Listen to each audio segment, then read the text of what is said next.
सास का घूंघट पार्ट 5। अब तक हमने देखा कि पंचायत के फैसले के अनुसार घर की सारी औरतें खंडहर में रह रही है। अब देविका के सामने सबसे बड़ी चुनौती ये है कि घर की औरतों को आत्मनिर्भर कैसे बनाया जाए।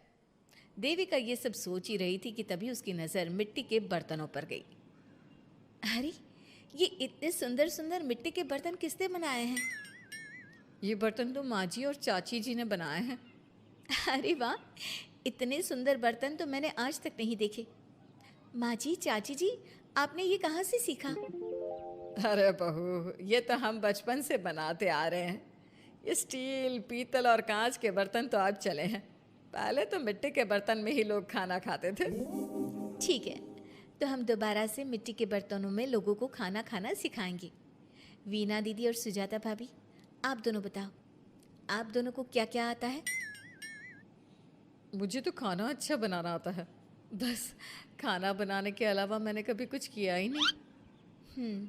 और वीना दीदी, आप बताओ, आपको क्या क्या आता है? पता नहीं, मैंने बचपन से यही सुना है कि लड़कियों को ये नहीं करना चाहिए, लड़कियों को वो नहीं करना चाहिए, इसलिए मैंने कभी कुछ किया ही नहीं। देविका, वीना को सिलाई, कढ़ाई और बुनाई बहुत अच्छी आती है। हाँ, आती तो है लेकिन बहुत अच्छी नहीं। बहुत अच्छी भी आ जाएगी। अब देविका और बाकी सभी औरतें गांव में सबके घर जाती हैं और गांव की सभी औरतों से मिलकर कहती हैं, भाभी जी, अगर आपको अपने या अपने घर वालों के लिए कपड़े सिलवाने हो तो आप मुझसे ही सिलवाना। बहन जी, मिट्टी का चूल्हा, बर्तन या मटका बनवाना हो तो मुझसे ही बनवाना। मैं और विमला दीदी आपके घर के सारे बर्तन बना देंगे। भाभी, आप कभी किसी काम में व्यस्त हो और खाना ना बना पाओ ना, तो आप मुझे बता देना, मैं आपके घर के लिए खाना बना दूंगी। वो क्या है ना, आप तो सारा दिन खेतों में काम करती हो और कभी कभी खाना भी नहीं बना पाती होंगी, इसलिए। इस तरह घर की औरतें जी जान से अपने अपने कामों में लग जाती है। धीरे धीरे उनका काम बढ़ जाता है और वो अपने खंडहर को ठीक करने में लग जाती हैं। वहीं दूसरी ओर घर के सारे आदमी घर का काम संभाल नहीं पा रहे थे। अरे भाई कल्याण, चाय तो पिला दे। जमाना हो गया अच्छी चाय पिए हुए। आप भी ना घर के दामाद से क्या क्या काम करवाते हैं। अभी लाता हूँ चाय। कल्याण, तुम दामाद नहीं बेटे हो, इसलिए इस घर के सुख दुख, घर के काम और बाहर के कामों में तुम्हारा सहयोग तो होना ही चाहिए ना। इतने में कल्याण चाय बनाकर ले आता है। जैसे ही सचिन चाय पीता है तो उसके मुंह से चाय निकल जाती है। जीजा जी, ये क्या बनाया है, इतनी कड़वी चाय? इससे अच्छा तो करेले का जूस होता है। देख सचिन भाई, मैं तो ऐसी ही चाय बनाता हूँ, पीनी है तो पी, नहीं पीनी है तो अपने आप बना ले। मैं खाना बनाने जा रहा हूँ और अकेला नहीं बना सकता, आप में से कोई मेरी मदद करो। सचिन मेरी चाय की बुराई कर रहे थे ना, तुम जाओ अब खाना बनाओ। सचिन और मोहन दोनों खाना बनाने में लग जाते हैं। मोहन भिंडी काटकर कढ़ाई में छोड़ देता है और उसमें पानी डाल देता है। आपने भिंडी में पानी क्यों डाला? शायद पानी नहीं डलता, पता नहीं, लेकिन माँ ने कभी भिंडी में पानी नहीं डाला था। लेकिन बिना पानी के भिंडी बनेगी कैसे, मतलब गलेगी कैसे? बिना पानी के बनाएंगे तो चिपक नहीं जाएगी कढ़ाई से? पता नहीं, चलो देखते हैं कैसे बनती है भिंडी। भैया, कितने दिन हो गए ना अच्छा खाना खाए हुए। खाना तो सुजाता बनाती है, इतना मज़ेदार खाना कोई और बना ही नहीं पाता। सचिन और मोहन खाना तैयार करके ले आए। सभी आदमी खाना खाने लगे। खाना बना तो बहुत बुरा था, लेकिन किसी ने बिना कुछ कहे खाना खा लिया। तभी जोगिंदर ने कहा, घर की हालत कितनी बुरी हो रही है, जगह जगह जाले लगे हैं। 2 दिन से तो किसी ने झाड़ू भी नहीं लगाई घर की।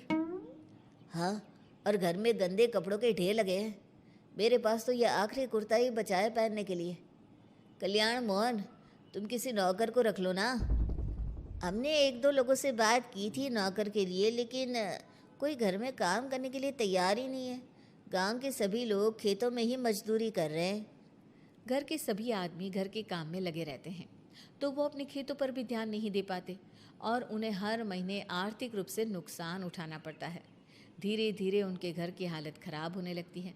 एक दिन कल्याण सबसे कहता है, घर को तो औरत ही संभाल सकती है, हमारे बस का नहीं है घर संभालना।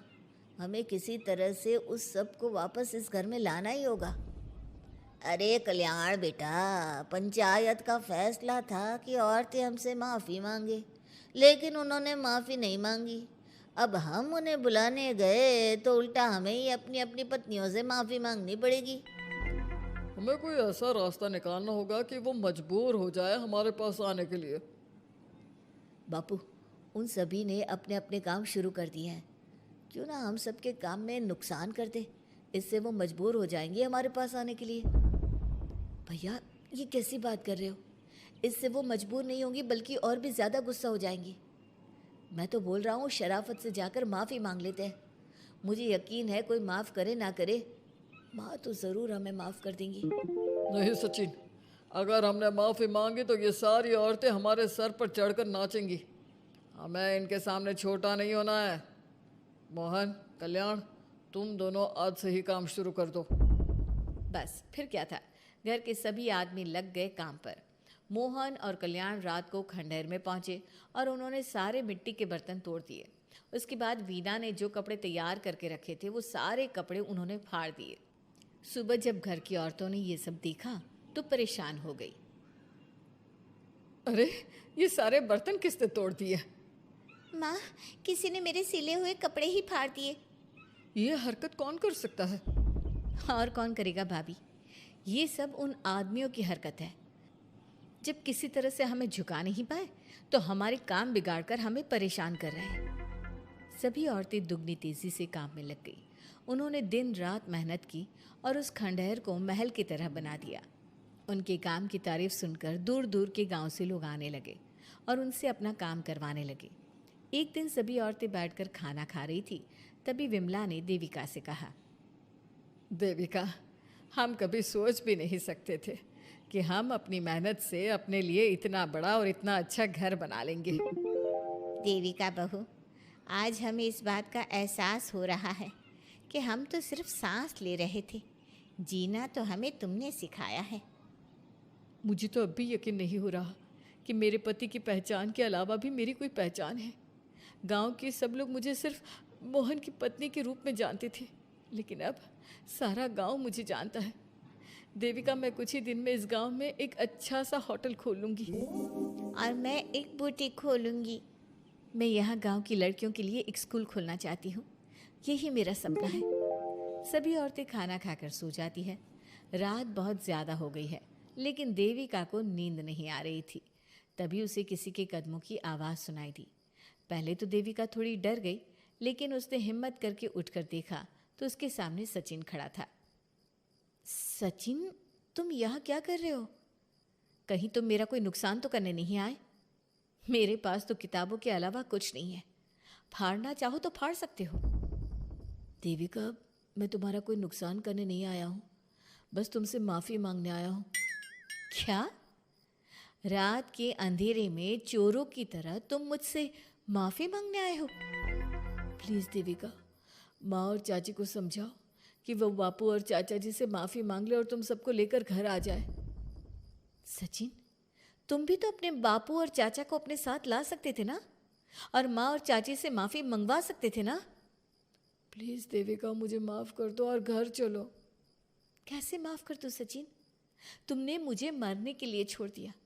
अगर माँ और चाची हिम्मत करके मुझे अस्पताल ना ले जाती तो आज मैं और मेरा बच्चा जिंदा ना होते।